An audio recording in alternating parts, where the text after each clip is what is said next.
I'm sure you realize that there are many types of inspections, including Coast Guard and ABS. These inspections are quite complex, and they vary from rig to rig and by region. In this series, we'll be referring to SEDCO's annual inspection cycle. ABS says that annual inspections of differing thoroughness must be carried out during the service life of a rig. Although not all SEDCO rigs are ABS-classed vessels, SEDCO has created a 4-year annual inspection cycle for all drilling units.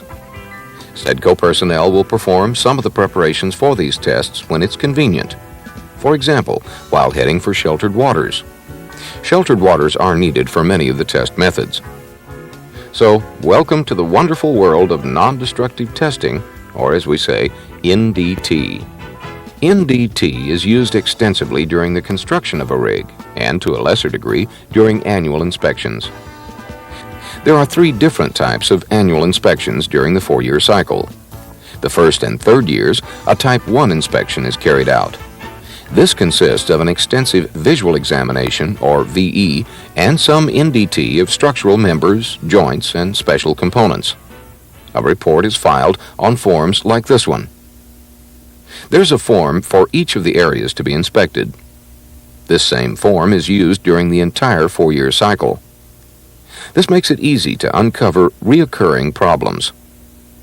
A separate report is also filed if any structural damage occurred since the last inspection. The second year, a Type 2 inspection is conducted.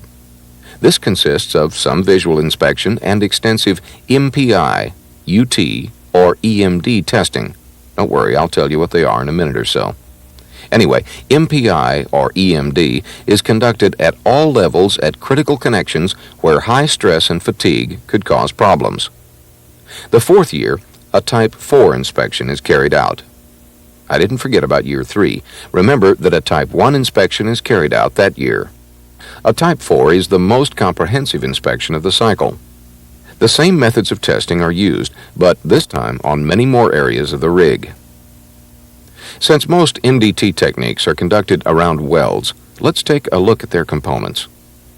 This is a full penetration butt weld.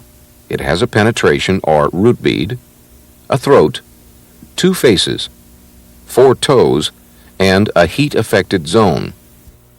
Most defects occur at the toe. In the heat-affected zone, heat from the welding process had modified the base metal. Full penetration butt welds sometimes require beveling of the 2 pieces. This makes numerous weld passes necessary so that the weld metal replaces the metal which was taken away during the beveling process. This is a partial penetration weld. It has only 2 toes and 1 face. There are very few of these on a rig, and there are none in critical areas. So far, I've only shown you butt welds. There are some others. These are the most common. This is called a fillet weld. And this is a double fillet weld. There are also combination welds like this butt fillet weld. Now let's take a look at some of the defects that are likely to appear. Toe, transverse, and shrinkage cracks, along with porosity, are surface breaking defects. Toe cracks begin along the toe and often grow into the weld metal from there. Shrinkage cracks appear in the face of the weld and run in the direction of the weld. The transverse crack runs perpendicular to the weld. Sometimes they appear only in the weld metal, but they can also extend into the base metal. Porosity is the result of some gas that was trapped in the metal during the welding process. These are all surface-breaking defects, but they can also extend to become interior defects. Underbead cracking, slag inclusion, and all defects found below the surface are known as interior defects.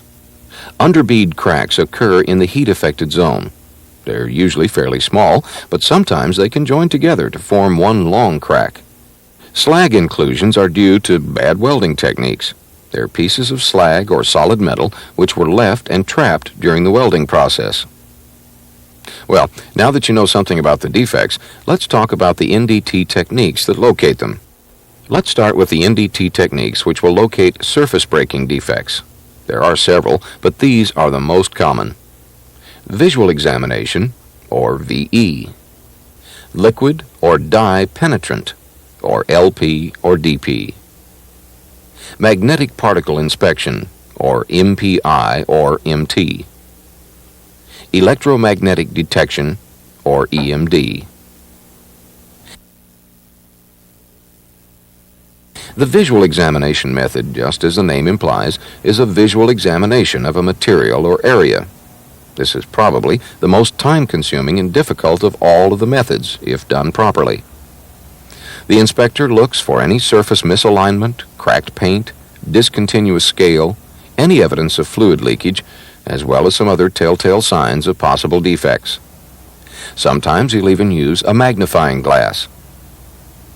Any suspected defect is marked and then inspected again with a more discriminating NDT method. The liquid or dye penetrant is used to find surface defects only. In most cases, this is the only method which is conducted by rig hands, and only if they have experience with it. Prior to the test, the surface needs to be cleaned to the bare metal. Water blasters, sand blasters, and shot blasters are often needed. We'll go into specific cleaning details in the preparation tape. Here are the necessary materials. Many clean rags. We recommend chem wipes. These can be ordered with the cleaning solvent. A dye penetrant, and the developer. When the area has been cleaned to the bare metal, it needs to be cleaned even more with a cleaning solvent. After the area has had time to dry, the surface is thoroughly coated with the dye penetrant. About 10 minutes later, all of the penetrant is removed. This is the most critical step of the method. The best way to do this is by using the cleaning solvent and some chem wipes. The solvent evaporates quickly, so spray the solvent directly into the rags. You'll know when the area is cleaned enough when a fresh rag is still clean after being run across the surface. If a defect exists, the penetrant will be trapped in the defect even after this cleaning. Now it's time for the final spray. This one is the developer. It's a fine white powder that draws the remaining penetrant out of a potential defect by capillary action. A dark color is produced, in this case red, along any defect. Assuming the area has been cleaned properly, the red color, or bleeding as they call it, indicates that there is a defect in the area. The defect may not be detrimental to the weld, however. Always have a qualified person check any defect you find. LP is most suited for machine surfaces that are quite smooth, like these ramrods. This diagram makes it easier to see what's happening during this process. When the penetrant is applied, it seeps into even the smallest defect. Even after a thorough cleaning, the penetrant is still trapped in the metal. When the developer is added, it pulls the penetrant out of the defect, making the defect visible.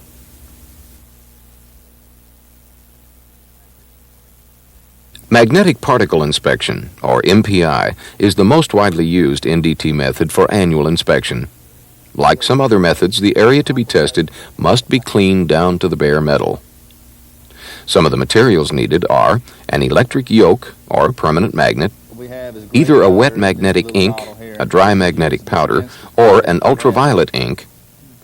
The dry powder MPI method is not used often during annual inspections of SEDCO rigs, but we're going to show you this method anyway. The procedure is quite similar to the wet MPI method, which is used more frequently, but it's easier for the camera to see the results of the dry method. Again, the surface must be cleaned to the bare metal by sandblasting, needle gun, or other methods. When conducting this test by the book, the magnet is first placed on the weld, like this. The magnetic powder is then sprayed to the area. The magnet is then turned 90 degrees so that the weld area is crossed, like so. The defects show up quite easily, as you can see. The wet method is the most popular MPI technique because the dry powder is difficult to work with in rough weather. Strong winds blow the powder around, and it is more sensitive than the dry method. I already said that MPI is one of the most widely used methods for locating surface breaking defects. Here's why. It's relatively inexpensive, it's relatively fast, and it produces instant results. Still using And like everything else in the world, it has a couple of disadvantages. Testing is limited to ferrous metals. It detects only surface defects, and a lot of cleaning is needed prior to the test. Now that that's behind us, let's move on to the EMD method, or electromagnetic detection. This method has been used on Sedco rigs since 1983. Like the MPI or the LP method, EMD is used to detect and locate surface breaking defects in welds and parent materials. It takes two people to do this test, one at the control unit and another at the probe. A standard oscilloscope with an EMD module built in produces the electromagnetic signals which are used for the test. The signal is carried through 300 to 400 feet of umbilical cable until it reaches the probe. There are several different probes for various conditions, including underwater. You'll see EMD operators wearing headsets. They need these to communicate and also to hear the alarm that sounds when the probe passes over a potential defect. During the test, the probe is moved along the surface. When the alarm sounds, the area is marked and will be inspected later using another method to determine how serious the defect is. The beauty of this method is the test area is required to be cleaned down to good sound paint. Further cleaning is needed only when there's a heavy buildup of corrosion in the area. Corrosion may give false signals to the operator and must be removed. This is usually done with shot blasters or sandblasters. When there's no corrosion in the area, a lot of cleaning time has been saved. The next NDT method is called ultrasonics, or UT. This method is seldom used as a primary NDT method during annual inspections.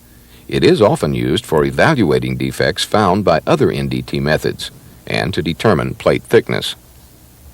UT requires cleaning down to bare metal, and the surface must be smooth.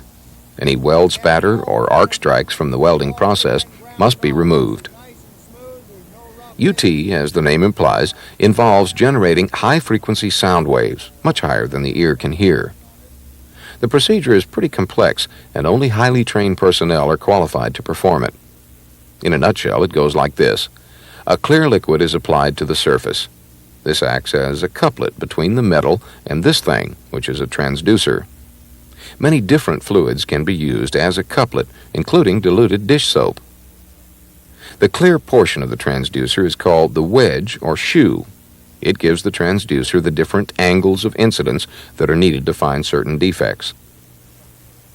This is another oscilloscope. This one reads the audio signal sent into the material being tested by the transducer. The signal then bounces off the backside of the material and is received by the transducer. Sometimes two transducers are used, one to send the signal, the other to receive it. This is called the pitch and catch method. The signal is then read by the oscilloscope. Sometimes the screen can look a bit garbled, but an experienced operator can tell quite a bit about the interior of a sample by correctly interpreting the garble. The main advantage of ultrasonics is that it can detect both surface and internal defects.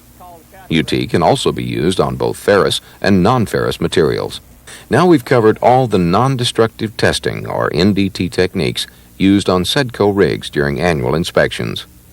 Remember that certain methods only detect surface breaking defects. They are visual examinations, dye penetrant, magnetic particle inspection, electromagnetic detection. They all require cleaning to the bare metal, with the exception of EMD and visual examinations.